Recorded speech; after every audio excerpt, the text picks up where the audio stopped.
Trigger warning. In this two-part episode, we discuss sensitive topics including real murder cases, infant death and elder abuse.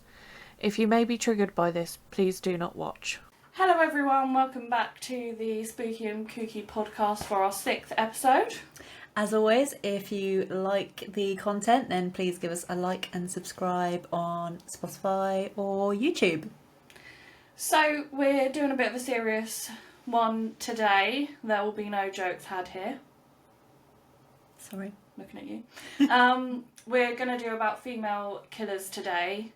And because we've got a lot to get through, we're not doing the movie review this week. So I'll give us a bit of an intro into female killers. I actually read/listened to a book by Marissa A. Harrison, and it's a book called Just as Deadly. And this gives us some of the common characteristics and demographics of female killers. So for females, the most common motive is financial gain, as opposed to males, where their most common motive is shock, horror, sexual gain. Didn't see that one coming. No, what a surprise. The methods they use to kill are also different. Women's primary means are poison and men's are asphyxiation. Men are far more likely to target a stranger and to have stalked their victim, whereas women are more likely to target someone they know or someone familiar to them. And they're more than twice as likely to have murdered a spouse or partner. Marissa and her colleagues said that females are often white, in their 20s or 30s, likely to be middle class, Christian, displays at least average intelligence, and has average or above average looks. I don't know how they rate that, but yeah. She is probably employed legally, often in healthcare or a related field, and they found that 39% of women who are serial killers were nurses or healthcare workers. Wow. At one point. It's not looking good for you. They may have a history of abuse or recent crisis in their life, and the people most at risk to women killers are, like I said, those familiar to them, but especially children, ill or elderly people. 40% of female killers demonstrate evidence of mental illness as well. Okay.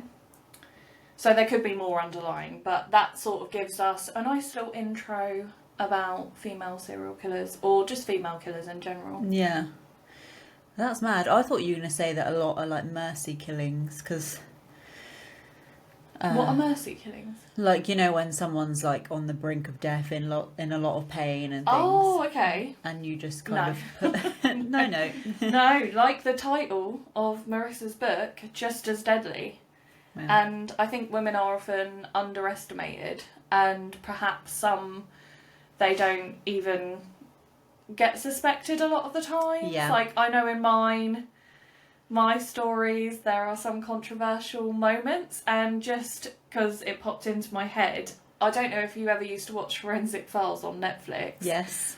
There was one episode where a lady had 3 husbands who all mysteriously shot themselves. Yeah. They didn't leave a suicide note. They didn't, like, it was literally, she was like, they were cleaning their gun. Yeah. One of them slept on their gun under a loaded gun under a pillow and slept and died. And I can't remember how the third one perished. But they did eventually find out it was her. But after the second one, I feel like they should have connected the dots. It was 2 really similar incidents. I'm pretty sure that's when the investigator was like, if it walks like a duck and quacks like a duck, then it's probably a duck. Yeah, I think that women, like, we play upon that, like, damsel, like, oh, it can't be me. My husband was just cleaning his gun and now I'm a widow. I've got my outfit for when my rich husband mysteriously goes missing. Is there fur involved? Yeah, it's 100%. Like a little fur shroud with like netting. Yeah, like sheer with some fur on the sleeves. And when I open the door, it will just be like feathers everywhere. And I'll be like, oh, Officers. See, I was expecting you. I imagine like the sort of dressing gowny coat, but with like the fur trim, and then I just come like running down the stairs, like the spiral stairs, like Like in a Disney film where you whip it round. yeah. We said there was no jokes. We didn't even get 10 minutes in. Laughter will not... No, in but all this seriousness, this is a very difficult topic for us to do because we like to laugh and joke around. We haven't spoken about anyone specific yet. Yeah, we've not. Exactly. We've not gone into cases. But we obviously want to be respectful. Yeah. I'm just letting the viewers know that we are trying. Oh, they know us by now. They've watched enough. I will try my darndest to be respectful because obviously we do need to remember the victims of this episode, but Yeah. a few laughs might creep in. Yeah, well, we've not even started yet. No. So get it out now. That was nothing compared to what's coming. Okay, so I have some little stories for you. I've got 3. 2 of them are, I was going to say back in time. So they can't be forward in time. Well, how does that really work out? 2 of them are quite a long time ago, is what I Okay. meant to say. Historic. The first one is Lizzie Borden, and I was really trying to remember because I don't know if anyone else watched this, but I used to watch Penny Dreadful, and I googled it. It came out 10 years ago, and I'm sure she was in it, but I can't quite remember really what it's about. So if any of you have watched it, please let me know because I need to I don't know. know if I did. I can't remember it. I need to see something from it. I'll look it up when I get home and let you know. Yeah, I'll comment on the video. I mean, I looked up when it was, not if she was in it. I could have just instantly found out, but there we go. But there is a little rhyme about Lizzie Borden. Yeah, I can't remember what it is, so hit me. So it was, Lizzie Borden took an axe and gave her mother 40 whacks. When she saw what she had done, she gave her father 41. Yes. So if you don't know Lizzie Borden, I mean, she is quite an infamous case. Yeah, But definitely. she supposedly, allegedly killed her father, and it was actually her stepmum, not her mum. Oh, okay. And the rhyme is dramatised. She didn't actually strike them that many times, although it was a fair amount. But I Yeah. will. I'll go I know into her this one. house is still standing. Yeah, I You think can that's stay where in it. she moved to, not where the killings took place. I don't think. Because I thought you could stay in it, and there's quite a lot of paranormal activity there. I swear it's a B&B. I mean, I imagine so because I bet those walls just soaked up all that trauma. Yeah. But okay, so this is the story. So on the morning of August 4th, 1892, the Borden household in Fall River, Massachusetts, was the scene of a gruesome double murder.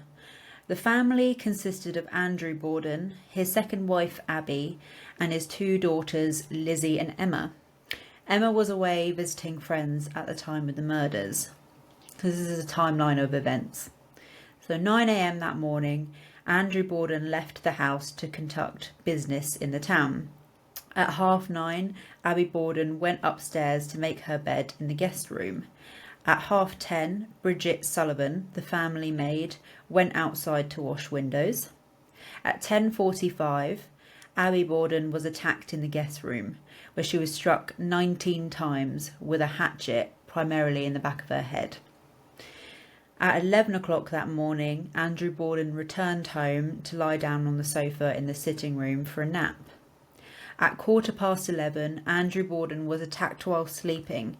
He was struck 11 times with a hatchet, with one blow splitting his eye in 2. Grim. So, the discovery of the bodies. So Lizzie Borden claimed to have discovered her father's body around 11:15. She called out to Bridget Sullivan, the maid, who was resting in her room after cleaning the windows. Bridget ran downstairs and found Andrew Borden's body on the sofa, his face nearly unrecognisable due to the severity of his wounds. Shortly after, Bridget and the neighbour, Mrs. Churchill, went upstairs and discovered Abby Borden's body in the guest room. Abby was lying face down in a pool of blood, her head brutally bludgeoned. The investigation quickly focused on Lizzie Borden as the primary suspect. Several pieces of circumstantial evidence raised suspicion, the first of which was that she attempted to purchase a poison the day before the murders. This was from a local drugstore, and the pharmacist refused to sell it to her. The next incident was the burning of a dress. A few days after the murders, Lizzie was seen burning a blue dress in the kitchen stove. She claimed it was stained with paint, but the act was considered suspicious. And then lastly, the hatchet found in the basement. So the police found a hatchet in the basement with a broken handle. Although it appeared to have been cleaned, it was believed to be the murder weapon. The interesting thing about this is that it was in broad daylight. And so the assassin had attacked them in their home, broad daylight, on a busy street. And it was 1 block from the town's business district, so there's a lot of foot traffic. Anything. Well, it says there was no evidence of a motive, like robbery or sexual assault, and the neighbours and passers-by heard nothing, and no one saw anyone come in or out of the property. So it's just a bit like, why? There would be noises with a hatchet, surely, because it's not just one and done and you're dead. Yeah. Yeah, if it's someone that you don't know that's come up to you, you're going to be screaming or something. Yeah. Or even if someone you do know, if they've got an axe and they start striking you with it, you're going to be screaming, unless they kill you on the first one. Well, I wonder if both of them were asleep, and that's why there was maybe. no scream. Yeah. But so Lizzie Borden was arrested on August 11th, 1892, and her trial began in June 1893. That's quite a long time. The trial was a national sensation, drawing in large crowds and extensive media coverage. The prosecution presented the circumstantial evidence against Lizzie, but there were several weaknesses in their case. The first of which was lack of physical evidence. So no blood-stained clothing was found, and the hatchet had no definitive evidence linking to the murders. That's because she burnt the dress. Yep. Then there was inconsistent testimonies, so witnesses provided conflicting accounts of Lizzie's whereabouts and the actions on the morning of the murders.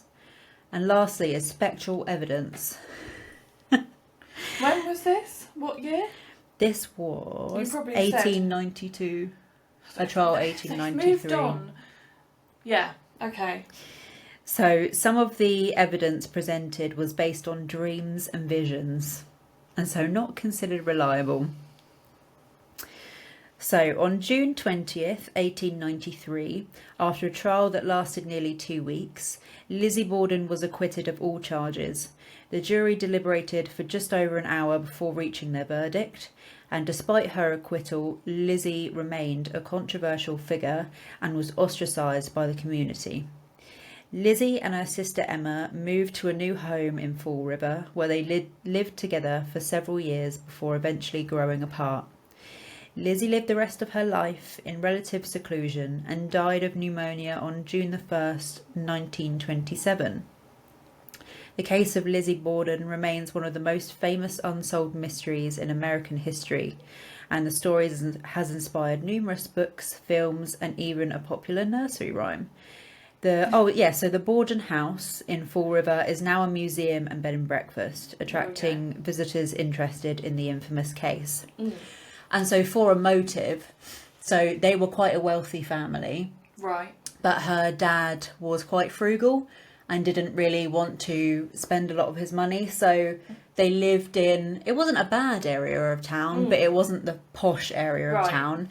And their house was just a normal, it was nothing fancy. And Lizzie wanted a bit more. She wanted to live, sweet life. She wanted to live uptown. She wanted to be spending that money. But Going brunching with her gals. exactly, but it was never proven. And I think it just grew a lot of interest because, like you said at the start, Bizarre. there's not that many female killers. Yeah. But it fits the pattern. People that she knows, I was about to say financial money. gain. Yeah. So that's the story of Lizzie Borden. I'm glad I know it now because I did know the rhyme and I have seen the bed and breakfast and I've always thought, if I was in America, I would probably go there. Yeah. Actually, no, I wouldn't. I'm a wimp. Right, I'm going to tell you about this story and it gets a bit infuriating but those are the ones we liked. Those are the ones we like. The ones that make our blood boil and are just confusing. Right, so have you ever heard of a lady called Marybeth Tinning? No, I don't think so. Good. I'm about to tell you about her. So, Marybeth Tinning grew up in Johannesburg, New York. I hope I'm saying that right. Her and her brother grew up being taken care of by family friends as her dad was a soldier in World War II and after the war worked in a factory. And her mum in World War II, because obviously all the men were gone, she had to go to work. So they were largely looked after by, like I said, family friends. Marybeth herself reports neglect as a child, but apart from her dad hitting her with a fly swatter, because apparently he had bad hands, so I just found that quite funny that he was like, yeah. I'll use a little fly swatter instead. Go on, get. No, we're not. Come on, get in there. So, and he used to lock her in her room to calm down, but apart from that, there's no other reports of abuse or neglect, and it's, you know, it's one of those things, is locking a child in their room to calm down abuse or neglect? How long was she locked in there? Like, it's quite a broad statement, so I don't know, it's the things I read and the things I listened to kind of paints it out that there was none, and it's just her reports, because actually back in World War II it was all the rage to hit your kids. All the rage. Well, it was standard practice. The in thing.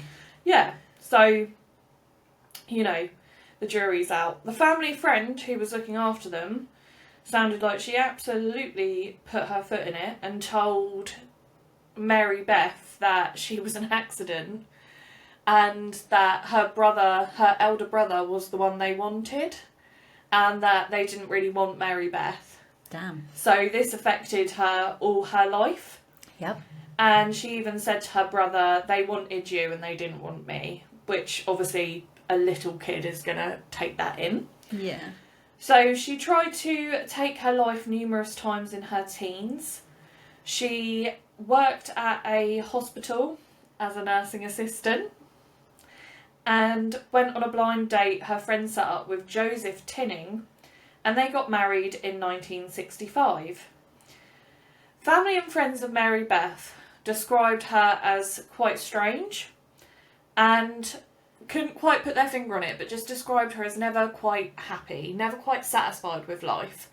And she was one of average intelligence, and she basically had sort of the aspirations of going to college, but she wasn't that bothered.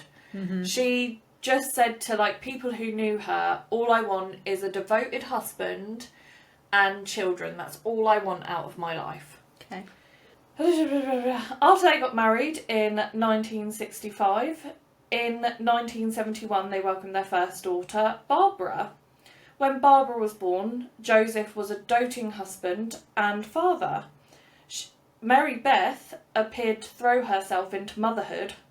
However, people who knew her had said Marybeth only really bothered with her kids if they made her look good.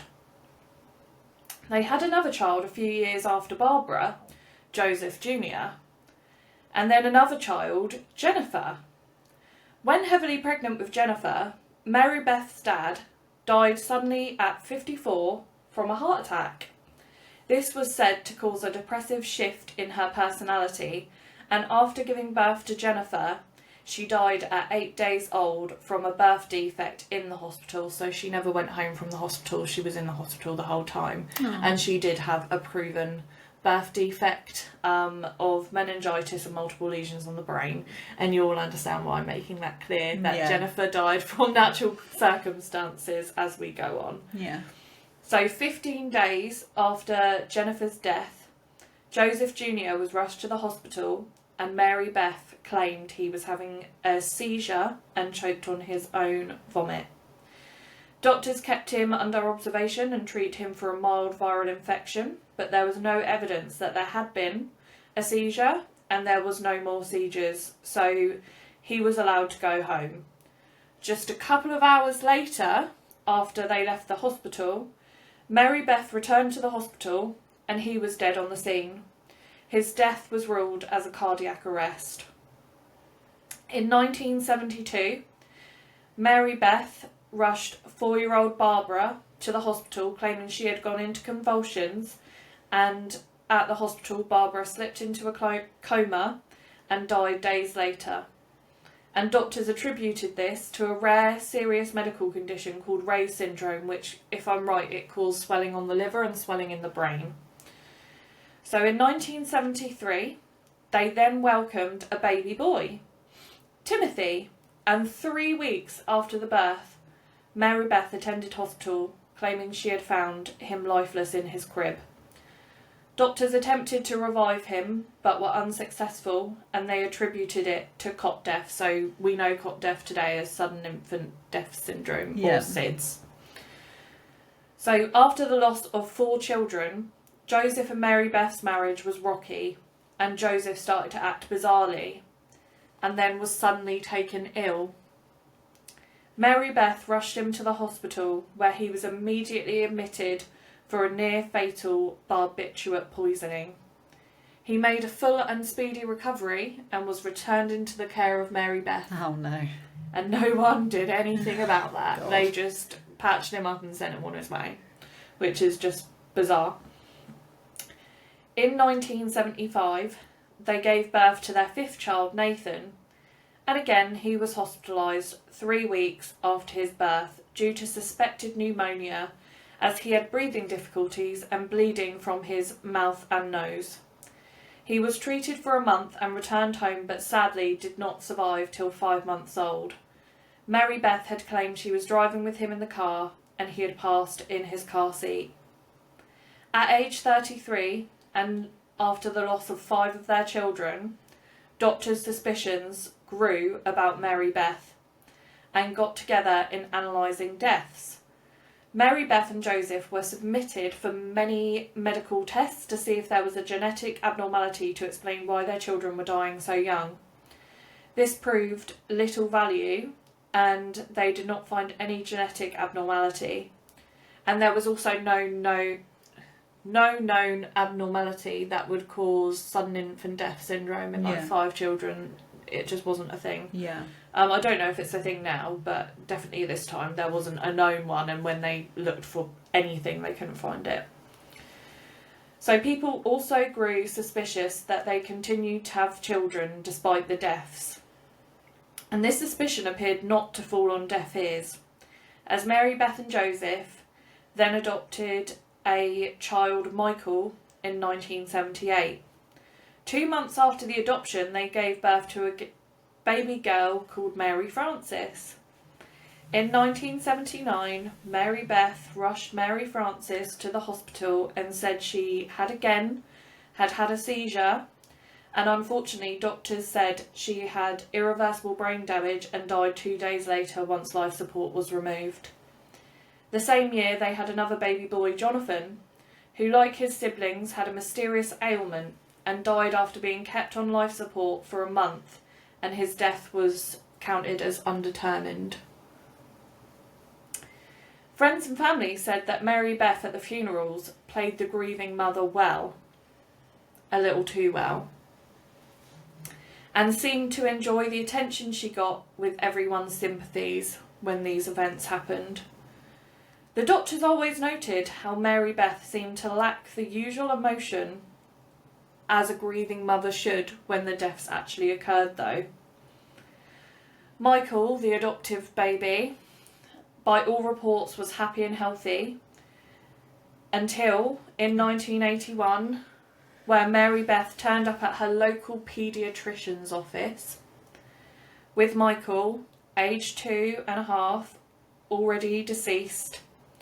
This was suspicious, as Michael was not their biological child, but not only that, it raised suspicions as Marybeth had lived closer to her local hospital. I think she lived across the road from it.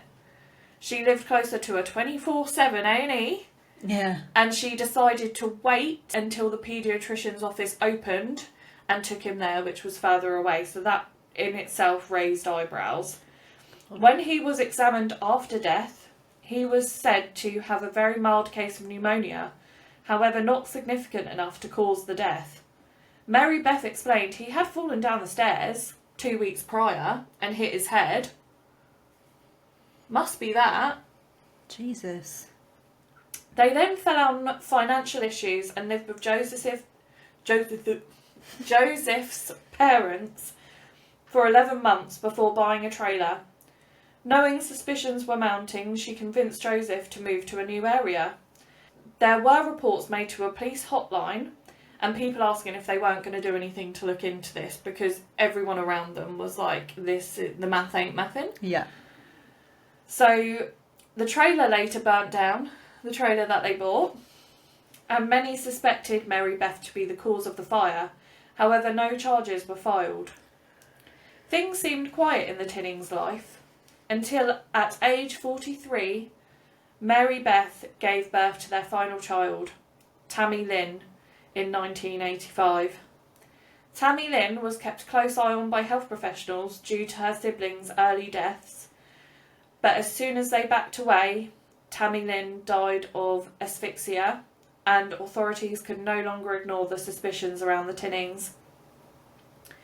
They were visited by police and social services, and as the investigation progressed, a disturbing pattern was uncovered. Medical examiners and pathologists reviewed the autopsy reports and found that many of them were either undetermined or attributed to cot death.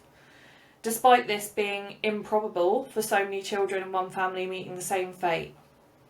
Both Marybeth and Joseph were brought in for questioning separately. It is important to note that Joseph never once accused his wife and always publicly stood by her. During questioning, Marybeth confessed to smothering Tammy Lynn, Nathan and Timothy. She was arrested and charged. Unfortunately, due to the times, evidence wasn't very good when years had passed.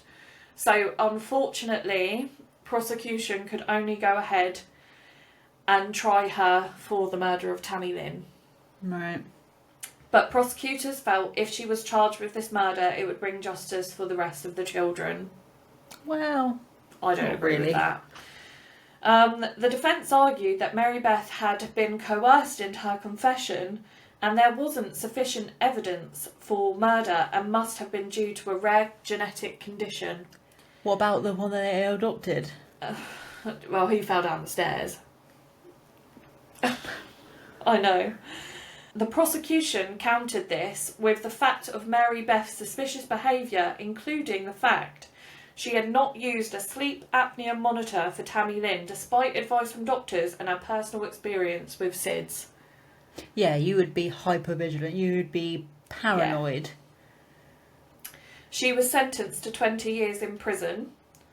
Joseph never divorced her and regularly went to see her in prison and was there to welcome her out in 2018 after spending 31 years in prison. Experts analysed the case and suggested she could have had Munchausen's by proxy, enjoying the attention and sympathy from those around her. Others thought she could have suffered with postpartum depression. Over her years in prison, she applied for parole many times, not ever taking full accountability for all her crimes. She said she lives with a burden knowing she murdered her daughter, but cannot remember it and cannot believe she did it. The parole board denied her application many times, citing that she did not show full, genuine remorse and lacked insight into her crimes. In 2011, when she applied for parole, she did admit to killing Tammy Lynn and said after the deaths of her other children, she knew she would probably die anyway, so just did it. What? However, was still not granted parole as, again, this lacked accountability. She didn't take accountability to the other 8 bodies that had piled up. Yeah. And that's the only one she ever got tried for. So she sort of took accountability to that. But yeah, she did eventually get granted parole in 2018, and there was mixed feelings about this because some people felt she's done her time, you know, she deserves to be out. I don't sit in that camp. I mean, I guess the only saving grace is she can't re-offend. There's no way she can have any more children. No, unless they adopt her again, my which God. I would hope to God they wouldn't. You'd think the husband would be like, that's weird because I was kind of poisoned. Maybe, just maybe. Then our trailer burnt down. Yeah. Maybe. We're just so unlucky. Yeah, she's cursed. It's not that she's a murderer. But yeah, she obviously fits the demographic by the fact she worked in healthcare. And it was her children that were of risk to her, but because she never really fully owned up to killing all of them. And I don't know, it doesn't sit right with me that Joseph stood by her. No. Because the evidence against her, surely you would be like, you murdered all of our children. Especially when she turned on him as well. But still, I just find Joseph a bit bizarre in the fact that he always stood by her and never once, like, to me, that's suspicious as well. But he was never tried for it. It was just her. Yeah. And that's not to say that she wouldn't have acted alone, but I just think, how did you not know? Like, were you not suspicious of all the bodies piling up around this woman and being poisoned? And maybe think, well, maybe we shouldn't have any more children.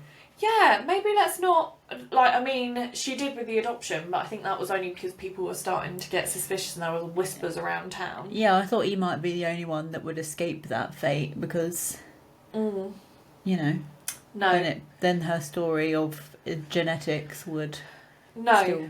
And even if he fell down the stairs and bumped his head, why wait 2 weeks to get him seen? If that was the thing that killed him, I'm sorry, there would have been symptoms in those 2 weeks. So I don't understand how she was allowed to have any more kids after that, or how there wasn't investigations after that. But every time they investigated, I think it just ran cold. Yeah. And she would also, I think she moved a couple of times to different areas. When people would grow suspicious, she'd be like, oh, Joseph, please can we move? Because I think Joseph was always a very doting husband to her, from what I've read and what I've watched. And I think she needed someone to basically care for her and look after her, you know, healing some of those childhood wounds. And I think Joseph was exactly that. I just see him as a bit of not ignorant as a bad thing, but just... He just... blind to it. Yeah, he just had tunnel vision. Yeah. And just didn't want to know. Didn't want to hear it. Yeah. So that's, at very least, that is his crime. At most, he could have been involved. Because he was there waiting for her with open arms. Just bizarre. Well, I'll do my longer story, I think, next. And then Okey-doke. do your story and then end on a shorter one. Nice one. So, this I've actually wrote down instead of doing it on my phone, so I hope I can read it all properly. But so it was a while back, well, not that long ago, but it was one of the episodes on the Nightmare Tenant. Is it the first one? Yeah. I've heard this is wild. Yeah, so this is the story of Dorothea Puente. Okay. So the way this case came about, and it is a wild ride, so strap yourself in. So this was in Sacramento. So Sacramento is where she lived. This was in the 80s, so this was 1988. So it was an up-and-coming town. It was voted the best place to live, and so everyone was really moving there. But they also had quite a big homeless problem.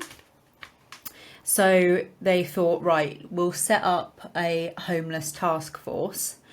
And so that was created. And as part of that, there was something called Volunteers of America.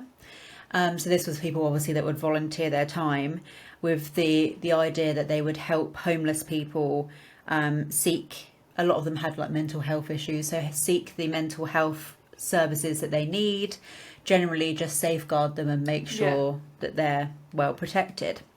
And then this is where you get introduced to Judy, who honestly, without Judy, I don't think any of this would have ever come to light. She is, a great lady. So Judy met a man called Bert Montoya. He was originally from Costa Rica, but he came to the USA, I think when he was about 16, or I might be slightly younger, with his family. He suffered from schizophrenia, and his family or his parents tried to help him. They put him into a mental health facility, but he received a lot of shock therapy. Okay. A lot. When he was released, he didn't even tell his family that he had got out of the facility. He basically cut all of his ties. Oh gosh. And he ended up staying in it was like a place for people with drug and alcohol addictions, but he himself had no issues with drugs or alcohol, but the people working there were just hesitant to put him in a mental facility because they didn't want him to be maltreated by any of the other patients or anything like that. Yeah. So Judy basically said to him, are you happy living there? Like, are you happy living at the detox place, or would you like to live in a boarding house? Like, surely that's a better place for you. And he said, yeah, I would like to live in a boarding house. So Judy said, fine, I'll like set that up for you. So highly recommended was Dorothea Puente's boarding house that she would run. So she was a pillar of the community. She would donate to local political campaigns. She was quite a philanthropist. She would donate a lot of to charity, including a lot of clothes. Lots of clothes. And every Wednesday or Thursday she would have, I think it was called like a burrito. What was it called? It was like a burrito day or something. Yeah, burrito day. And she basically would feed the community. Fun Thursday. Yeah. Yeah, so everyone liked her. Everyone sung her praises. And the people that she had as tenants were either people with mental health illnesses, alcoholics, that sort of thing. So she would be paid rent by their social services checks. And as part of that, she would cook all of their meals, everything like that. She lived on the top floor of her house and the tenants lived on the other floors. So Judy went to have a look at this place, and Dorothea had a box of kittens at the time, and she was like hand feeding them. She looked like a little saint of a lady, and Judy thought, yeah, this place gives me really good Screaming vibes. narcissist to me. And there was a man called John Sharp there who Judy knew from the programme. He'd been living there for a while, and she said, how do you feel about living here? And he was like, oh, I really like it, I really enjoy it. I get everything that I want here. So she was like, okay, that sounds like a great Burrito Thursday. I couldn't ask for more. Sign me up. So they got it all sorted out for Bert with his social security checks, got that started. And as he didn't have he wasn't close to his family, Dorothea was the payee for those social security checks. And she would often actually become the person that would be able to sign and cash in these checks for other tenants. So yeah, Bert started living there. He initially thrived. He made loads of friends. He had his own little chair, his own TV. It was great. And Judy would regularly check in with him on the phone until a couple of months down the line when Dorothea answered and said, Bert's not here. He's gone to Mexico to visit his brother for a fiesta. And that's when alarm bells started ringing for Judy, because knowing that he was estranged from his family, that's very out of character for Bert. But she said, no, yeah, he's gone. He'll be back Friday. So she rang again on Friday. Oh, he's going to be back in a few weeks. He's extended his stay. And she thought, right, no, this isn't like Bert. I am going to report him as a missing person on Monday, just so you know. Monday comes along. Monday morning, she receives a call from one of the tenants there saying, Bert doesn't live here anymore. He's moved out. His family came and picked him up. So don't call here anymore because he doesn't live here. Just randomly? Yep. On the day that she was going to report him missing. Was the tenant a woman or a man? I think it was a man. Was it just Dorothea? No, it wasn't Dorothea. And yeah, at that point, Judy was yeah, she was like, nope, I'm going to report him missing. And that is when she spoke to John Sharp again. And he was like, yeah, there's something really wrong here. I don't know what happened to Bert, but Dorothea's digging a lot of holes in the garden. Yeah, and then from that, this whole case sort of blew up from there. So a little background for Dorothea. So she was born Dorothea Gray in 1929, and both parents died when she was quite young. The first time her crimes sort of started to get on the police radar was in Southern California in 1948. So she was convicted of forgery and she was writing false checks.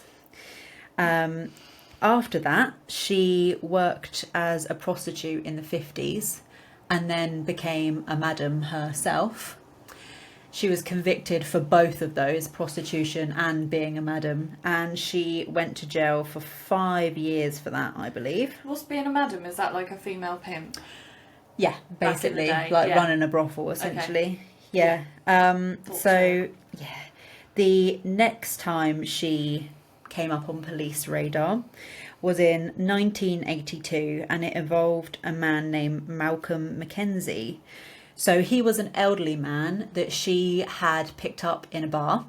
They had 2 drinks together, and then he said, look, I live in the area. Why don't we go back to my house and have some drinks there? So she did. As soon as he got to his house, he became unwell and went to lie down. And at that point, he became completely paralysed, but he was still conscious. Okay. And Dorothea went through all of his personal belongings to the point where she pulled the ring off of his finger and left. Basically cleaned him out and left. Yeah. And at that point, it's clear that she did it because he watched her do it. Yeah, and if it wasn't anything to do with you that he'd become paralysed, you'd be like, oh my god, like wake up. So yeah, that's yeah. So she was arrested for that, obviously. Yeah. That was reported to the police. But another thing she liked to do was she liked to pose as a medical doctor. And she had the proper bag with the stethoscope, the monitor for blood pressure, the blood pressure cuff. Just scheming and scamming all over town. Yeah, but she would prey on elderly women. So she would be giving them care services, but she would actually be drugging them, paralysing them, going through all of their stuff, stealing their checks. And just, yeah, she was just a horrible person. She thought, these little low-key scams I'm running where I'm just paralysing people, they're not working anymore. And it's the lowest of the low as well, like to prey on these vulnerable people. Well, it fits the profile. Like, yeah, and it's financial gain. But also, I don't understand why she ever ran a boarding house if she had been committed of all these crimes, but I guess... I'll get to that. Oh, you're going to tell me? Oh. Yeah, so she was sentenced again, so she went to prison in 1982, and then this basically reached the papers, it was in the papers, and the police officer that was involved in the case, so he was a guy called Bill Wood, he was actually contacted to say, my mum was killed by Dorothea. I saw your name in the paper and I saw the thing about Dorothea. I think she killed my mum. And his mum was Ruth Monroe. So Dorothea met Ruth in a restaurant. She was working in the restaurant, and I think Ruth's partner at the time knew Dorothea, and that's how they became friends. And yeah, ever since then, they were quite friendly with each other. She even went to the point she met Ruth's children. She was like, oh, call me grandma.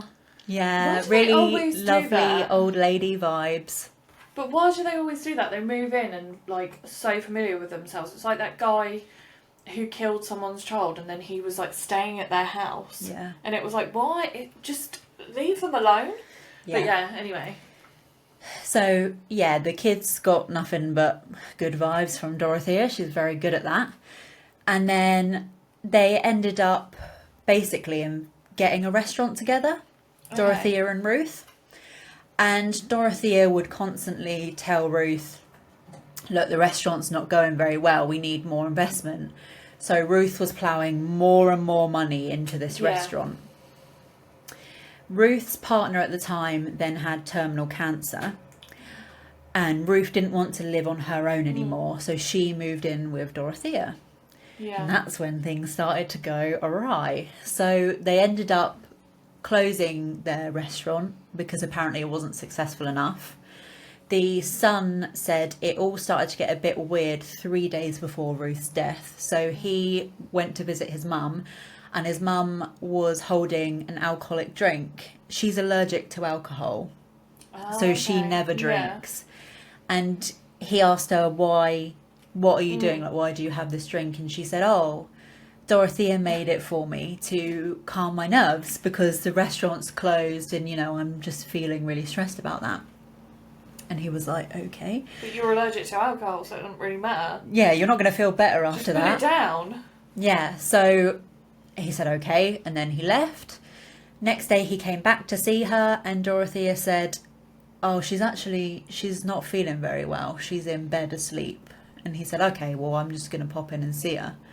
And she said, no, don't do that. She's resting. Like, just leave her be. And he thought... Leave her to Grandma Dorothea. Yeah, he said, oh, well, no, I'm going to go and see her. Yeah. So he went up to her room. She was lying there. He put his hand on her shoulder, but she just didn't say a word. But she was awake, her eyes were open, and she had tears going down her face. And he thought, oh, she's obviously just not feeling very well. And he said, don't worry, Mum, you'll be fine. No. Dorothy she used to be a nurse. She's going to look after you. She was never even a nurse. Nope, she's going to look after you. You're in safe hands. The next day, his sister gets a phone call. Your mum's dead, come and get her stuff. Yeah, that was it. That was the phone call. Your mum's died, come and get her things. Do you know, she's so good at putting on an act, you would think she could at least say, like, I'm really sorry to let you know this. Like, you know, butter it up a bit. Yeah. Yeah, that was it. So the only personal possession she had at that time when they went to pick up her stuff was an empty purse.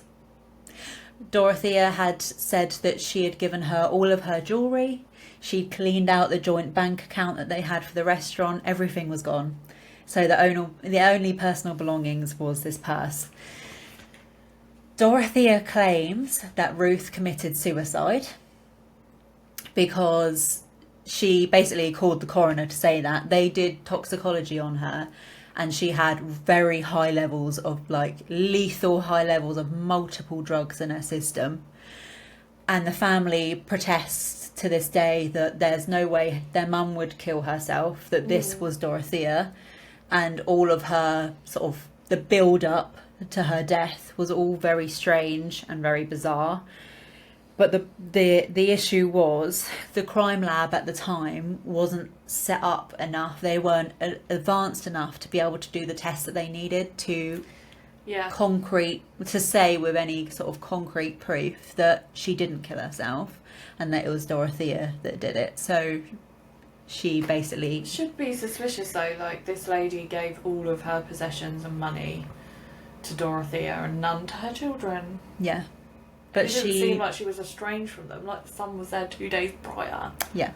She walked away from that, absolutely scot-free. So she was released from prison in 1985. And she thought, oh, I can't be preying on people like outside my day-to-day life now. I've got to bring this in-house. So she started taking in tenants. What an inconvenience to her. Yeah, she was like, people are getting suspicious of me now, so now I'm going to have to do my dark deeds in my own home. Do you know what's mad about these types of people who have killed like multiple people and they just don't stop? Is that like literally no one stops them. So they just keep going until they are stopped, and they just like each time they get more confident and more like cold and it's more just Blasé bish about bash it. bosh, deal with it. The craziest thing is, so she was on parole. The whole time this was an unlicensed Oh, okay. thing that she was running. So she was prohibited from being a caregiver to anyone at all. I don't know how she was able to run this scheme as long as she could. Like, why there were referrals from legitimate government schemes to her when she was an unlicensed practice, basically. She shouldn't have been ever doing this in the first place. It's absolutely mad. And she managed to do this for about 2.5 years, run this boarding house completely, unlicensed. And it's just so unjust. Like, anyone else would get checked up on and probably carted away in cuffs for running an unlicensed house, and this woman was doing it for 2.5 years and murdered people. it gets so much worse. Oh, okay. So they were saying because of record keeping was quite poor at the time. Dorothea had married 4 times throughout her life, so she had different last names, that her criminal records weren't like completely synced up. People didn't check properly. A good DBS. Yeah, but so going back to where I was before with Judy. So Judy reported Bert missing, as I said. The police decided they would go out to Dorothea's home and take statements from Dorothea and all of the tenants there. They all had the same story. They all said that Bert had left and that his family picked him up. However, good old John slipped the police a note that said, "She wanted me to lie to you." Yeah. To find out what heinous crimes Dorothea was keeping from the police, come back next week for part 2. Okay, so hope you enjoyed that, everyone. Yeah, thanks for listening, and like we always say, if you liked the content, please like and subscribe. If you have any ideas of things that you want us to cover in other episodes, or any true crime stories that you are really passionate about, please let us know, and we'll be happy to have a look into them and maybe incorporate them into other episodes. Yeah, nice one. See you later. See you later. Spooky and Kooky.